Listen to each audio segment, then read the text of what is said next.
Hey guys, welcome to our second source breakdown. This is a video series we're creating to bring you hopefully some valuable content and an education about the products we carry, what they're made of, and why. We hope you enjoyed our first installment on cartridges. This week, are you ready to talk bandages and wound care? Okay, now that we've got your attention, let's begin. My first boss was hilarious in his aftercare speech. Remember, this was the 90s, so we took things a lot less seriously than we do today. But I could watch him looking at his client, deciding how much of his aftercare they were going to follow, or if they were just vacantly nodding, waiting for their opportunity to pay, grab their tube of bacitracin, which was polysporin we gave to everyone in the 90s, and then get ready to hit Queen Street, rip off their diaper bandage, throw it in the trash, hit the bars, and show off their tribute to Baywatch and Pamela Anderson in the form of a new tribal armband. This is when I learned about the LITFA method of tattoo healing, which stands for leave it the fuck alone. Honestly, this is how I still heal most of my tattoos. Super hot bath soak and not too much after that.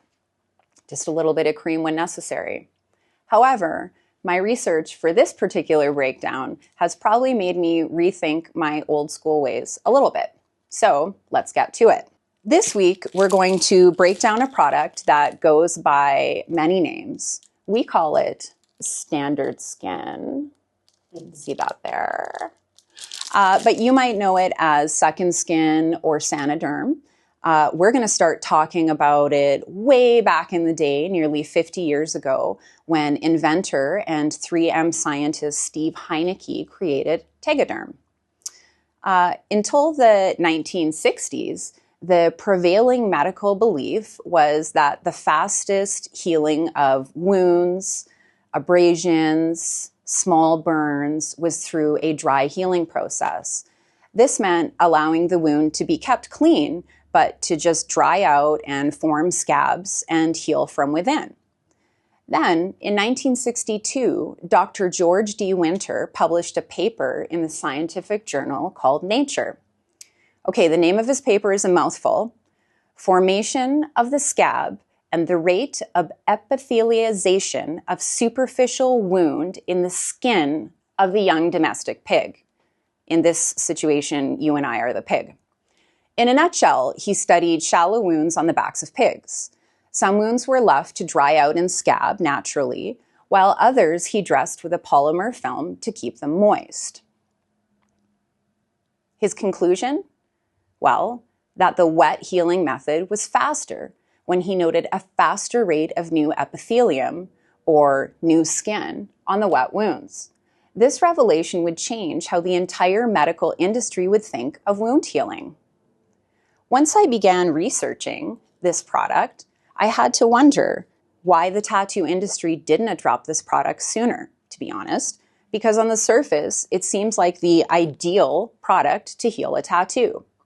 But like almost all things, it has its pros and its cons.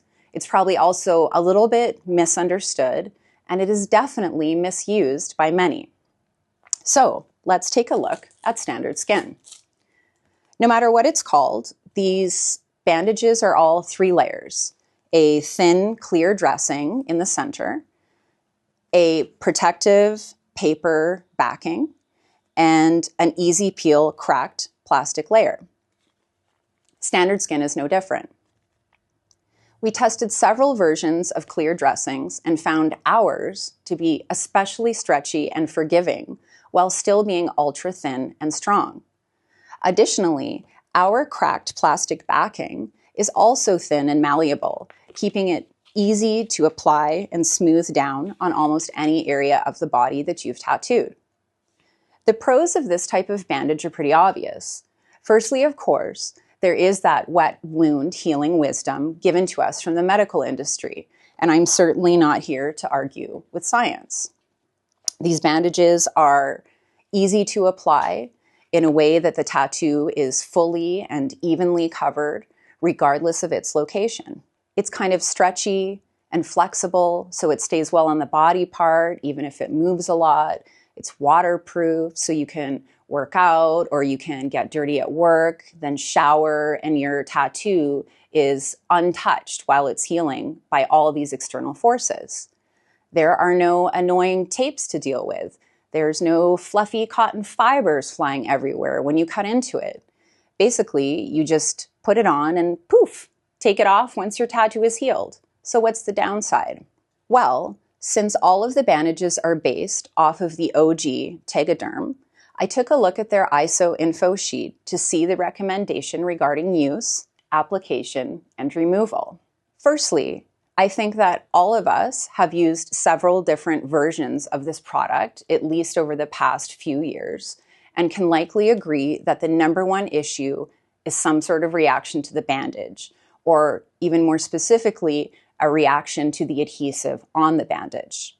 I believe, and I could be wrong, but I very much doubt that I'm wrong, that a lot of these contain even just a small amount of natural latex in the adhesive. And while a lot of these dressings are labeled as latex-free, they are actually referring to the bandage itself and not necessarily the adhesive on it. This is why we see as many reactions as we do. Now, most of these dressings in the tattoo world have fairly similar directions for use, but I have personally had clients tell me that they've had an artist instruct them to leave the bandage on for 10 days, sometimes even longer, sometimes until the next tattoo session. Occasionally, they're even given a second bandage to take home and reapply. My research on this type of product says that these bandages are good for a maximum of 7 days and should not be continually reused after that. Additionally, Tegaderm itself says that the wound you're applying it to needs to be dry and specifically says it should not be bleeding when the dressing is applied. How often do we see a huge blood and plasma sac hanging off this little piece of stretched plastic off a tattoo? They also indicate that stretching the dressing once on the skin can cause irritation or skin trauma. This, to me, could be another place that a lot of those skin irritations are coming from. Simply having that adhesive layer stuck in place, then constantly pulling on the epidermis that it's stuck to. I know that I have personally removed a layer of skin when removing one of these bandages from a particularly stretchy area of the body. And finally, correct removal is key. When I instruct clients on how to remove standard skin, I always use the analogy of removing a 3M sticky strip from a wall in your house. You simply catch an edge, pull slowly parallel to the skin and stretch. And the dressing is stretched. It will lift right off of the skin. The second method is a peel back or roll back method. But in both cases, the skin should be kept super tight and the bandage should be pulled back or rolled back parallel to the skin. Ripping this off like a Band-Aid is a huge no-no and will often take skin with it. I did a quick search in the tattoo advice subreddit for clear type or second skin type bandages, and it's pretty easy to see that reactions, torn skin, and the bandage completely adhering to the tattoo or the tattoo completely drying out under the bandage are some of the most common issues with this type of dressing. So like anything, use it at your own risk and ideally with some common sense. We would love your feedback on this video, standard skin, or any other source product.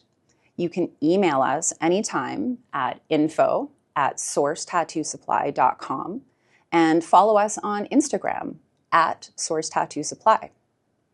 You can shop in our store 24/7 at www.sourcetattoosupply.com. Thank you again for joining us, and we look forward to seeing you next time.